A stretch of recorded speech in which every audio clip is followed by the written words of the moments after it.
문화예술계 블랙리스트를 설명하려면 이분이 꼭 빠질 수가 없습니다. 네, 홍성담 화백, 세월 5월이라고 하는 그림, 지난 2014년 광주 비엔날레 특별전에 전시될 예정이었는데 갑자기 전시 불가. 그래서 뭐 특별전 참여 작가들이 전부 작품을 철수하는 이런 집단 반발 사태까지 있었던 것이죠. 알고 보니 그게 바로 블랙리스트였다. 네, 우리 홍성담 화백을 오늘 스튜디오에 직접 좀 초대했습니다. 어서 오십시오. 네, 안녕하세요. 네. 그러니까 그 2014년 그게 몇 월이죠? 8월이었습니다. 예. 그때만 해도 전시하기로 결정됐다가 갑자기 왜 안 되는지 본인도 의아하셨죠? 그랬죠. 그죠? 네, 그랬습니다. 그랬다, 그러니까 예. 그게 그 그림, 그 걸개 그림을 광주 비엔날레 광주정신 특별전에서 저에게 의뢰를 했던 것이죠. 그러니까요. 예. 예. 예. 의뢰받아서 그림 그려줬는데. 예. 그리고 그 그림을 그냥 뭐 작업실에서 그린 게 아니고 광주시가지 한복판에 임시 작업장을 설치하고 금요일마다 예. 그 공개적으로 시민들 전부 와서 구경하는 가운데. 예, 콘서트도 하고 같이 그리기도 하고 또 연극도 하고 뭐 그러면서 아주 즐겁고 재밌게 일종의 공동 창작 형식. 그렇습니다. 그렇군요. 예. 전교 화가들은 약 60여 명 정도 그 참여를 했는데요. 예.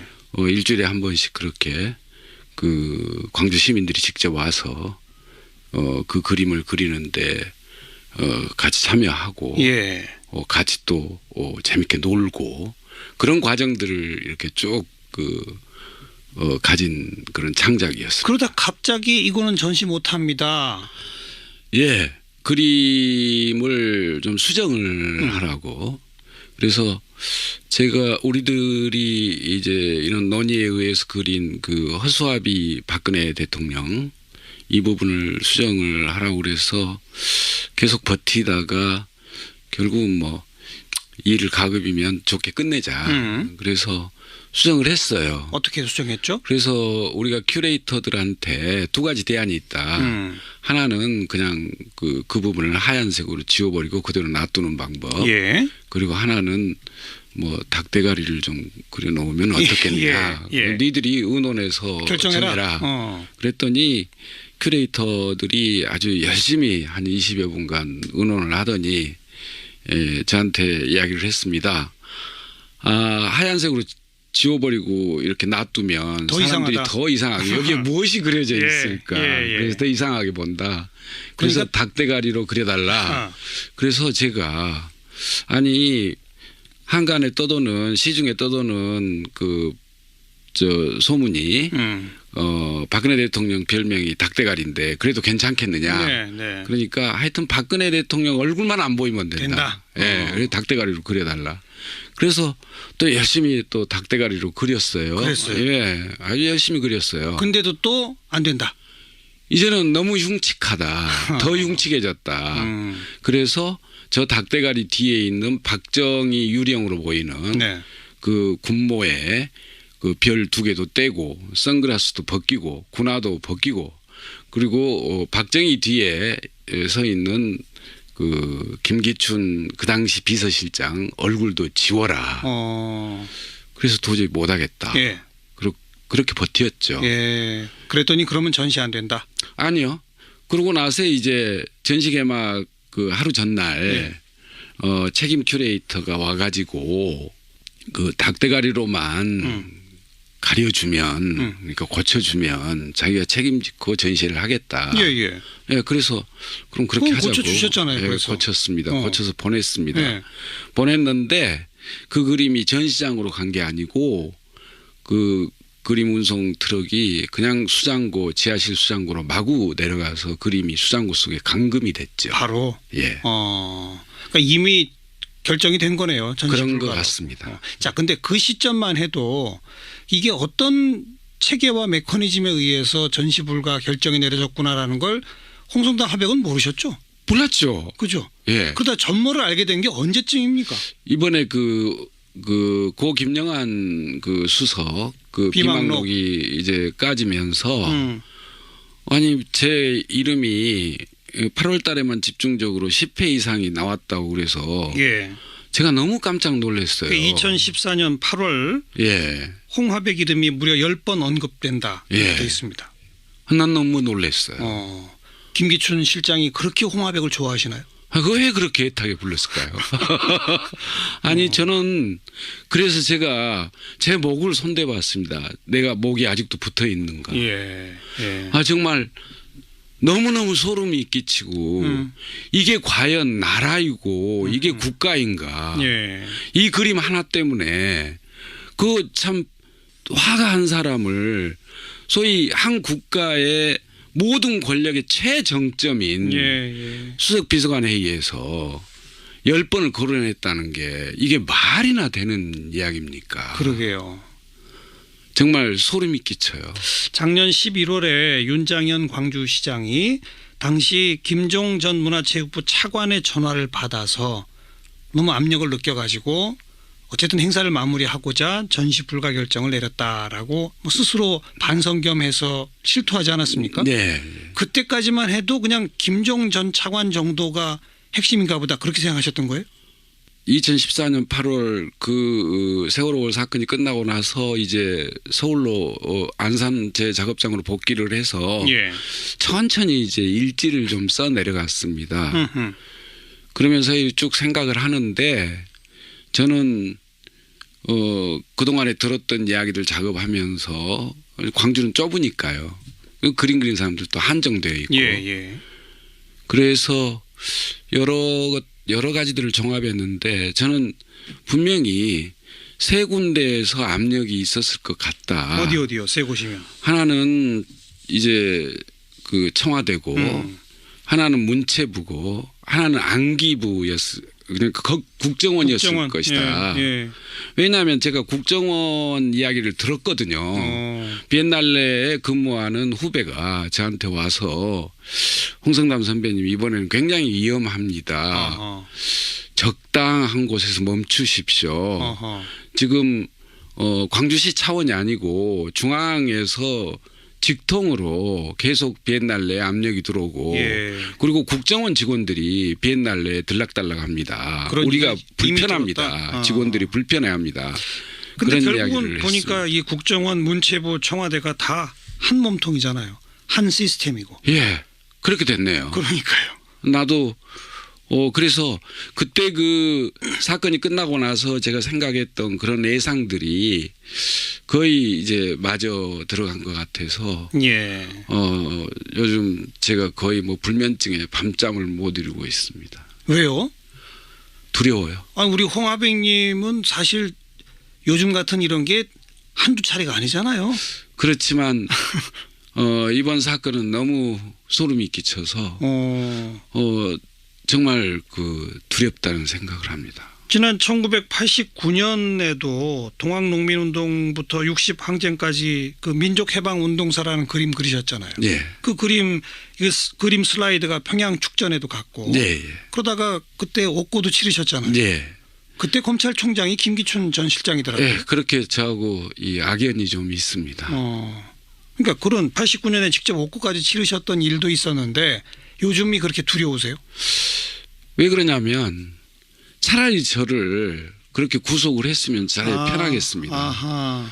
그런데 계속 그 구구 단체들을 이용해 가지고 계속 저한테 전화질을 해대고. 그래요? 예, 뭔가 아주 불쾌한 것들이 소포로 오고. 어떤 게 와요?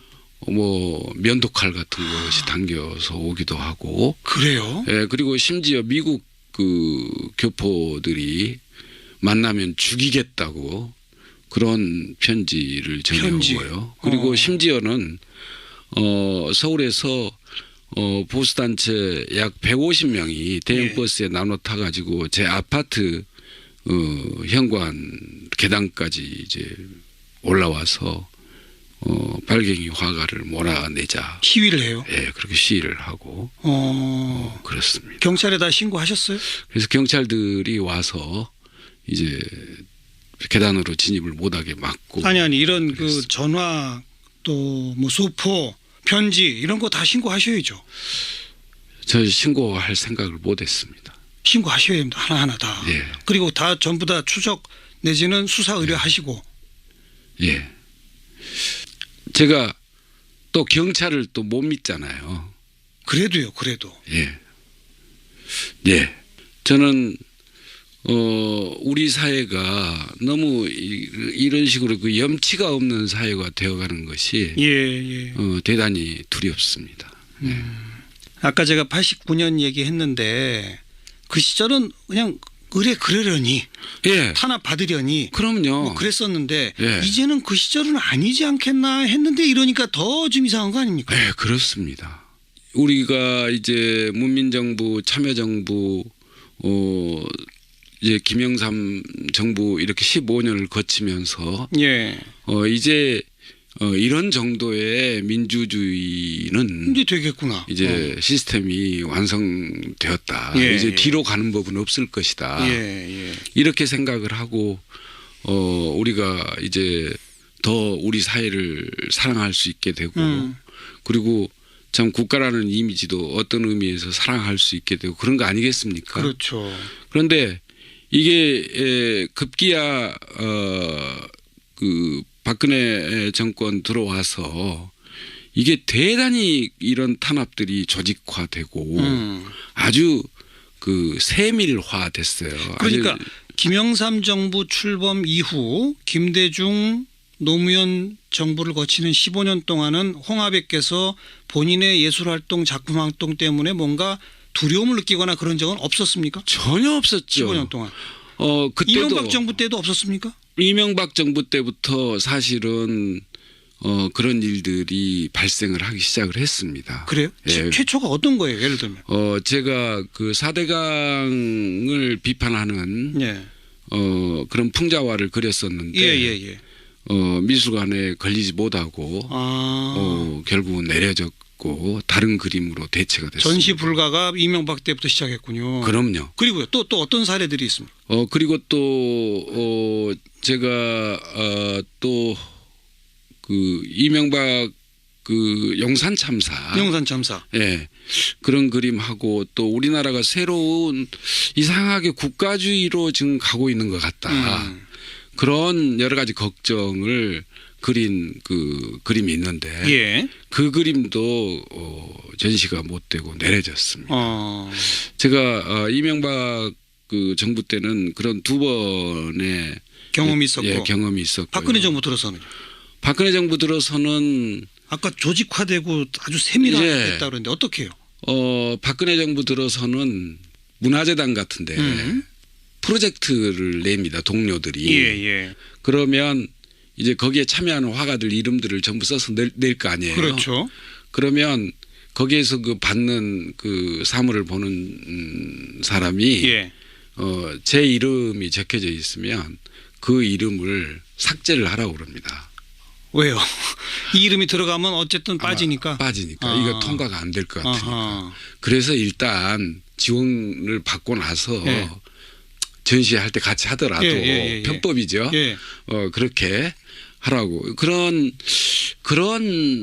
것들을 제가 몇 번 경험을 했었거든요. 그래서 홍하백 이름을 빼고 지원하면 그래도 채택은 돼요? 아마 제 이름이 없어가지고 채택이 된 적이 한두 번 있습니다. 그 채택된 후에 직접 전시할 때는 참여하면은 괜찮아요? 자기네들이 참여해도 하라고 그러는데 그게 편법일 것 같고 동료 화가들한테 제가 누가 될 것 같아서 이름으로 빠지신 거구나. 빠진 겁니다. 그러니까 홍하백은 계속 그냥 빠진 거네요. 그렇죠. 그리고 독일에서 한번 초청받았었는데 그때도 우스꽝스러운 일이 있었다면서요? 참 말하기도 부끄러운데요. 뭡니까? 그게 이제 독일의 그 2015년이 그 유럽 그 2차 대전 종전 70주년 기념해였습니다. 그렇죠. 그래서 그 베를린에 유럽의 모든 평화단체들이 모여서 이제 축제를 하는데요. 베를린 시에서 그 공모를 했답니다. 전시회 공모를. 그런데 어떤 큐레이터가 그동안 유럽 그림들을 많이 보여줬으니까 동아시아의 국가주의에 관한 그 그림 전시회 프로포저를 써서 그것이 당선이 됐어요. 어. 그래서 이제 한국 작가 하나, 뭐 일본 작가 한 명, 뭐 베이징 작가 한 명, 타이베이 작가 한 명 이렇게 이제 초청을 했는데요. 예. 그쪽에서 제 그림 세월호월 걸개 그림을 좀 보내달라. 네, 선정을 했어요. 어. 그래서 이건 홍화백이 요청한 것도 아니고 그쪽에서 그럼요. 초청한 거네요. 초청한 거죠. 예, 그런데요. 그래서 좋다고. 그래서 이제 그 베를린 전시 주최 측에서 이제 베를린에 있는 그림 운반 회사에 이제 맡겼을 거 아닙니까? 예, 예. 그럼 이제 그림 운반 회사는 그 운반 회사 네트워킹을 타고 한국에 이제 운반 회사한테 이야기가 돼야 될 거 아닙니까? 그렇죠. 그러면 한국에 있는 운반 회사가 제 작업실에서 그림을 싣고 예, 예. 이제 김포공항에서 통관을 해서 보낼 그렇죠, 거 아닙니까? 그렇죠. 그런데 이제 저녁 때 그 운반 회사에서 전화가 왔어요. 한국의 운반 회사에서 선생님 내일 오전 10시에 11시에 작업실로 그림실로 가겠습니다. 예, 그래서 그렇게 하십시오. 예, 예. 그리고 이제 그 다음 날 아침 9시 전이다. 8시 한 30분 정도. 그때 급하게 아침에 전화가 와가지고 운반 회사에서 예. 우리 회사에서 급하게 중역 회의를 했는데 예. 이 그림을 운반했다가는 회사가 깨지게 생겼습니다. 그래서 죄송하게 됐습니다. 운반을 못 하겠습니다. 이렇게 난리가 났습니다. 그래서 제가 다시 이제 주최 측에 그런 사실을 통보를 했죠. 예. 그래서 독일 운반 회사에서 네트워킹을 통해 한국의 운반 회사들 한 두세 곳과 계속 트라이를 했는데 전부 다 안 된다. 다 똑같이 안 된다. 그렇게 했답니다. 그래서 어떻게 되셨어요? 그래서 제가 이제 어쩔 수 없이 10일 일찍 갔어요. 예. 베를린을. 예. 그림은 못 들고 가시잖아요. 그럼요. 워낙 크니까. 예. 예. 그래서 10일 일찍 가서 거기에서 준비해 주신 이제 볼런티어들을 데리고 미대생들 예. 데리고 제가 전시장 벽면에 직접 그림을 그렸어요. 그림을 그렸습니다. 그런 행태를 보고 독일 그 주최 측이 뭐라고 하던가요? 거의 말을 못 하더군요. 아니 이게 가능한 일인가? 그래서 믿지를 않아요. 제일 처음에는. 그렇겠죠. 예. 그러니까 어느 모 기관에서 그림 운반 회사, 국내에 있는 운반 회사 전부한테 그런 거를 경고를 하거나 압력을 넣거나 했다는 거 아닙니까? 그렇습니다. 참, 이런 일이 그 실체는 혹시 나중에 좀 파헤쳐진 거 없어요? 어느 기관이 어떻게 나서서 어떻게 했다더라도. 아직 뭐 제가 몰라요. 수사권이 있는 것도 아니고. 참. 김기춘 전 비서실장, 조윤선 전 장관 고발할 예정이시죠? 예. 아직 안 하셨어요? 이제 지금 많은 문화예술들이 하고 있는데. 예, 같이 같이 저 혼자 하는 것보다도 예. 같이 하는 게 중요할 것 같아서 예. 같이 하게 됐고요. 예. 그리고 최근에는 그 세월호 관련된 특별 전시회도 또 하셨죠? 예. 안산 4.16 그 기억전시관에서 약 3달간의 전시를 마치고 지금 이제 그게 부산 카톨릭 센터 예, 예. 대청 갤러리로 가서 예. 내일 디스플레이가 되고 2월 13일 날 오픈을 하게 됩니다. 홍화백 작업실이 안산이시잖아요. 네, 안산입니다. 혹시 희생된 학생들 직접 아는 학생도 있으세요? 예. 어떻게 아는? 제 작업장에 저한테 그림도 배우고 그리고 제 작업장 이렇게 청소도 하고 그런 알바를 했던 학생들이 2명이나 있었어요. 2명. 예. 알바 겸 제자. 예. 둘 다 희생됐습니까? 1명만 희생됐습니다. 참. 그 세월호 관련된 그림 그리시기 참 힘드시겠네요. 아주 힘들었습니다. 이번 전시회에는 그림을 전시해 놓고 그 유가족 분들이 찾아오시는 분들한테 직접 그림 해설 설명을 하신다면서요? 예, 설명을 하는데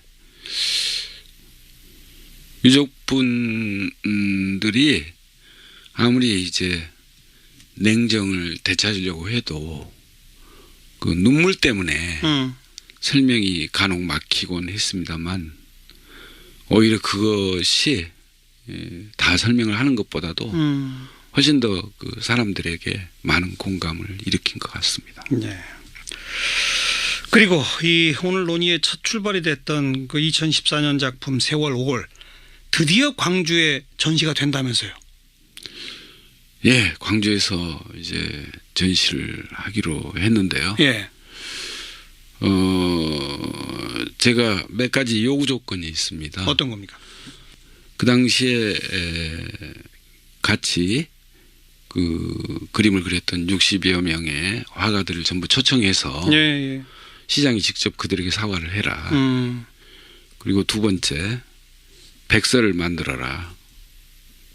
편집은 우리가 하겠다. 네. 그리고 세 번째, 지금 시장만 사과해서 될 일이 아니다. 네, 예. 시장의 뒤에 숨어서 있는 그 소위 직접 우리에게 탄압을 했던 그 공무원들 사과해라.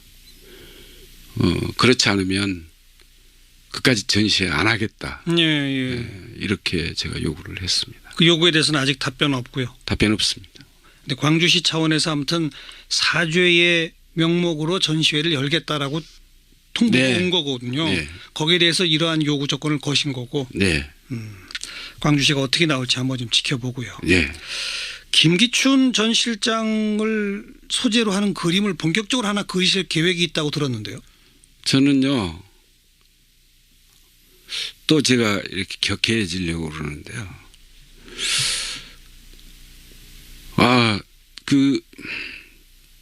좋습니다.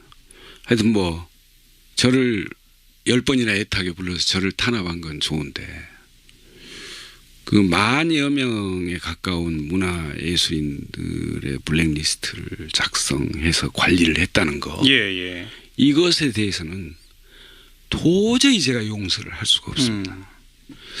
예술가들이라는 게 원래 이 회색빛 이 현대 문명에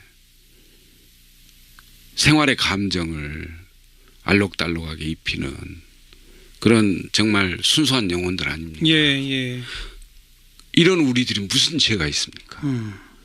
우리들이 어떤 사람들처럼 재벌들 협박해서 몇백억을 뜯어먹었습니까? 우리가 부동산 투기를 해본 적이 있습니까? 우리가 단마진이다 뭐다 핑계대서 군대를 안 갔다 왔습니까? 정말 예술가들이라는 게 순수한 영혼들이고 잠수함 속의 토끼입니다. 예. 그래서 그 순수한 영혼들이 사회의 현실을 느끼면 이를테면 연극하는 사람들은 연극 속에서 그게 살아나오고 그렇죠, 그렇죠. 영화를 하는 사람들은 영화 속에서 그게 살아나오고 그림도 비구상을 하는 사람은 비구상 속에서 살아나오고 나같이 구상을 하는 사람은 구상 속에서 살아나오는 거 아닙니까? 예. 이런 것들이 그대로 우리가 예술적으로 현실화될 때 정말 이 우리 사회나 정치 권력들은 자기 반성을 하고 그 잘못된 시스템을 고쳐 나가야 되는 것이거든요. 그렇죠, 그렇죠. 그렇지 않아서 지금 이렇게 된 거 아닙니까? 네, 네. 박근혜 대통령 이제 교도소 가게 됐지 않아요. 반성하기는커녕 그 시스템 잘못된 시스템을 고치기는커녕 10,000명에 가까운 예술가들을 명단 만들어 가지고 계약시켰죠. 오히려 후퇴했고 과거로. 후퇴 정도가 아닙니다. 네. 그래서 이건 역사적으로요. 역사적으로 이런 일이 없습니다. 이건 세계 문화예술사에 가장 극심한 탄압으로 이 만여 명의 블랙리스트는 영원히 남을 겁니다. 바로 그런 어떤 심정을 어떤 그림으로 지금 계획하고 계세요? 그래서 제가 정말 김기춘 제가 공부를 했어요. 이 사람이 어떤 사람인가 이제사. 예, 예. 보니까 참 대단하신 분이더라고요. 대단하죠. 예. 자칭 IQ가 170에. 그리고 30대에 유신헌법을 네. 기초하는 데 참여했고 그 당시 중앙정보부 대공수사국장을 하면서 조작간첩단들을 무지하게 만들어냈고 지금 뭐 우리 청취자분들 다 압니다. 예. 그 일대기를. 예. 나는 사법 엘리트가 어떤 식으로 정치 권력과 간통을 했느냐. 이 정점, 최고의 정점을 보여준 인물이 나는 김기춘이라고 생각을 해요. 예. 그래서 저도 풍자화의 정점으로 대응을 하겠습니다. 뭐냐면 풍자화의 최고 정점은 포르노그래피입니다. 어허. 그 김기춘 씨가 어떻게 지금까지의 우리 현대의 한국의 권력들과 최고 권력들과 간사한 짓들을 했는지 이것을 포르노그래피로 19금 포르노그래피로 그려내겠습니다. 김기춘의 일생을 사법 엘리트와 역대 정치 권력 사이에 사악한 간통이라고 하는 내용으로 예. 일대기를 포르노그래피로 예. 19금으로 예. 언제쯤 그림이 완성될까요? 아마 내년 올 4월이면 완성이 될 것 같아요. 봄에 급하게 완성하려합니다. 그리고 제가 김기춘 씨 초청을 하겠습니다. 오픈식에. 초청에 응할까요? 억지로라도 끄고 싶어요. 자, 오늘 인터뷰 중에도 우리 홍성당 화백 세월호 이야기를 할 때 눈시울을 붉히고 말을 못 이으시고요. 또 정권의 만명 블랙리스트에는 화를 참지 못해 몸을 부들부들 떠시는 모습을 보면서 천상 예술가구나, 천상 화가구나 이런 생각을 다시 한번 하게 되네요. 오늘 나와주셔서 감사드리고요. 네. 앞으로는 이제 이런 일 없겠죠. 그렇게 만들어야죠. 아까 말씀드린 대로 그 극우단체 전화 편지 이거 경찰에 전부 다 신고하시고요. 예. 오늘 고맙습니다. 네, 감사합니다. 더 흉측해졌다.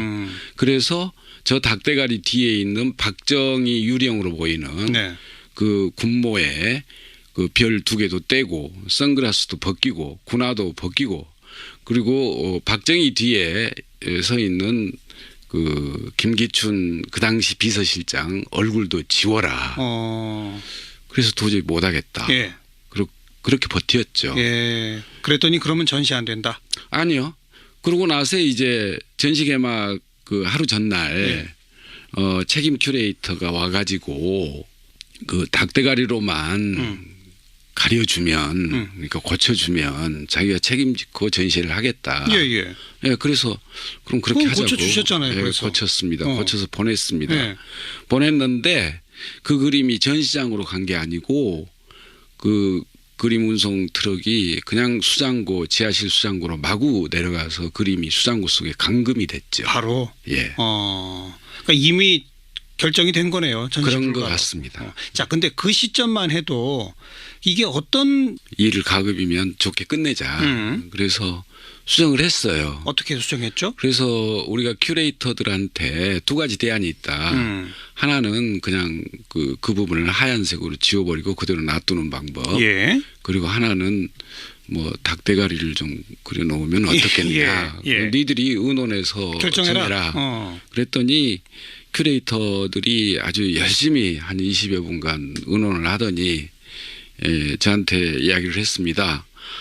하얀색으로 지워버리고 이렇게 놔두면 더 사람들이 이상하다. 더 이상하게 여기에 무엇이 그려져 있을까. 그래서 더 이상하게 본다.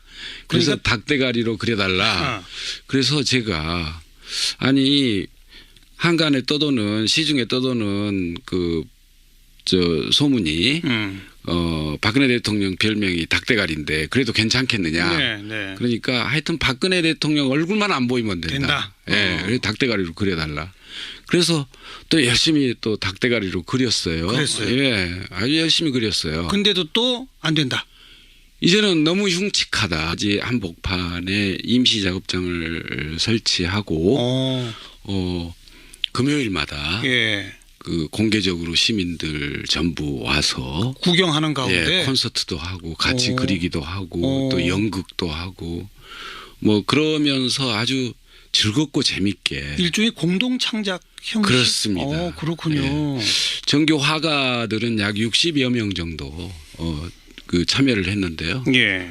일주일에 한 번씩 그렇게 그 광주 시민들이 직접 와서 그 그림을 그리는데 같이 참여하고 예.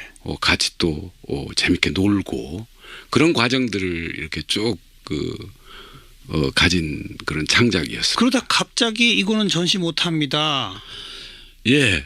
그림을 좀 수정을 하라고. 그래서 제가 우리들이 이제 이런 논의에 의해서 그린 그 허수아비 박근혜 대통령 이 부분을 수정을 하라고 그래서 계속 버티다가 결국은 뭐 문화예술계 블랙리스트를 설명하려면 이분이 꼭 빠질 수가 없습니다. 네, 홍성담 화백, 세월 5월이라고 하는 그림 지난 2014년 광주 비엔날레 특별전에 전시될 예정이었는데 갑자기 전시 불가. 그래서 뭐 특별전 참여 작가들이 전부 작품을 철수하는 이런 집단 반발 사태까지 있었던 것이죠. 알고 보니 그게 바로 블랙리스트였다. 네, 우리 홍성담 화백을 오늘 스튜디오에 직접 좀 초대했습니다. 어서 오십시오. 네, 안녕하세요. 네. 그러니까 그 2014년 그게 몇 월이죠? 8월이었습니다. 예. 그때만 해도 전시하기로 결정됐다가 갑자기 왜 안 되는지 본인도 의아하셨죠? 그랬죠. 그죠? 네, 그랬습니다. 그랬다, 그러니까 예. 그게 그 그림, 그 걸개 그림을 광주 비엔날레 광주정신 특별전에서 저에게 의뢰를 했던 것이죠. 그러니까요. 예. 예. 예. 의뢰받아서 그림 그려줬는데. 예. 그리고 그 그림을 그냥 뭐 작업실에서 그린 게 아니고 광주시가 체계와 메커니즘에 의해서 전시 불가 결정이 내려졌구나라는 걸 홍성담 화백은 모르셨죠? 몰랐죠. 그죠? 예. 그러다 전모를 알게 된 게 언제쯤입니까? 이번에 고 김영한 그 수석 그 비망록. 비망록이 이제 까지면서 아니 제 이름이 8월 달에만 집중적으로 10회 이상이 나왔다고 그래서 예. 제가 너무 깜짝 놀랐어요. 2014년 8월 예. 홍화백 이름이 무려 10번 언급된다. 이렇게 예. 되어 있습니다. 난 너무 놀랐어요. 김기춘 실장이 그렇게 홍화백을 좋아하시나요? 그거 왜 그렇게 애타게 불렀을까요? 아니 저는 그래서 제가 제 목을 손대봤습니다. 내가 목이 아직도 붙어 있는가. 예. 예. 정말 너무너무 소름이 끼치고 이게 과연 나라이고 이게 국가인가. 예. 이 그림 하나 때문에 그 참 화가 한 사람을 소위 한 국가의 모든 권력의 최정점인 예. 예. 수석 비서관 회의에서 10번을 거론했다는 게